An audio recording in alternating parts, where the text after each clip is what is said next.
Salut les amis, aujourd'hui on se fait une petite breaking news spéciale Japon. Les conditions d'accès et de voyage au Japon viennent d'évoluer. À partir du 7 septembre, les choses changent et s'améliorent. Si vous décidez de partir prochainement, ce tuto est pour vous. C'est parti.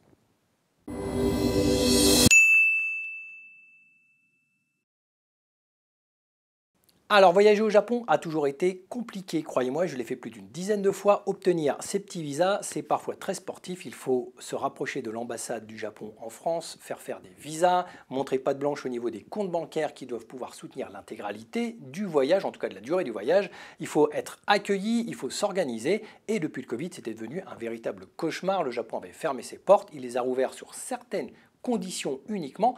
Et heureusement, le 7 septembre, les conditions vont s'alléger à nouveau et vous allez pouvoir bénéficier de 3 très bonnes nouvelles qui ont été rapportées par le Premier ministre japonais ces derniers jours. La première de ces bonnes nouvelles, qui est quasiment la plus importante, c'est que à partir du 7 septembre, vous n'aurez plus besoin d'avoir un guide. Jusqu'à présent, pour aller au Japon, depuis le mois de juin dernier, il fallait automatiquement passer par un tour opérateur, donc avoir un guide touristique, donc passer par une agence.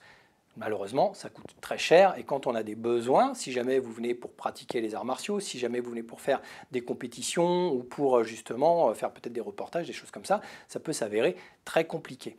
Et bien à partir du 7 septembre, vous n'avez plus besoin de faire partie ni d'un groupe touristique ni d'avoir un guide et donc de payer plus cher. Vous pouvez y aller par vos propres moyens. Donc ça, c'est déjà une très bonne nouvelle. La deuxième bonne nouvelle, c'est que la jauge d'accueil des touristes du Japon a été augmentée. Jusqu'à présent, elle est de 20 000 touristes par jour. Elle passe à 50 000 touristes. Donc vous avez donc plus de chances d'être accepté au Japon parce que jusqu'à présent, il y a quand même beaucoup de personnes, beaucoup de touristes qui simplement ne peuvent pas entrer au Japon car il n'y a pas suffisamment de jauge d'accueil. La troisième bonne nouvelle dans cette breaking news, c'est que à partir du 7 septembre, vous n'avez plus besoin d'apporter la preuve d'un test Covid négatif à partir du moment où vous allez avoir 3 vaccinations. Donc ça aussi, c'est un changement assez moderne, assez rare pour on va dire, un gouvernement japonais. Ils vont mettre en place plus de choses, plus de moyens d'accueil au niveau même des mesures sanitaires. Alors certes, le port du masque risque d'être toujours obligatoire. Vous aurez des quartiers, il y a des restaurants qui ne vont pas vous accueillir. On l'avait vu déjà dans un premier tuto en juin sur ce breaking news de comment le Japon réouvre ses portes. Et quelque chose qui de toute façon ne changera pas, que vous y alliez en groupe ou tout seul, il va vous falloir montrer, justement, avoir la preuve que vous êtes attendu et accueilli au Japon. Il ne va pas falloir y aller au pif et vous dire « Ok, j'ai juste réservé un hôtel sur Booking ». Non, il va falloir une autorisation signée préalablement par la personne qui va vous accueillir au Japon. Et ça sera indispensable pour obtenir votre visa. Donc, si jamais vous prévoyez de partir au Japon, je sais que pour certains d'entre vous, c'est un projet qui n'a pas forcément de date, mais il y a beaucoup de personnes qui, notamment étaient dans mon cas, voyagent pour les arts martiaux, voyage pour faire des reportages ou peut-être pour vous faire des compétitions dans tout cet univers-là, même dans le monde de la presse. Les voyages doivent être quand même faits assez fréquemment pour couvrir des événements. C'est quand même une très bonne nouvelle. On passe de 20 000 à 50 000. Désormais, il n'y a plus besoin de passer par des tours opérateurs. Vous pouvez y aller par vos propres moyens et les conditions sanitaires s'allègent un petit peu. Si jamais vous prévoyez un petit voyage, n'hésitez pas à le mettre dans les commentaires.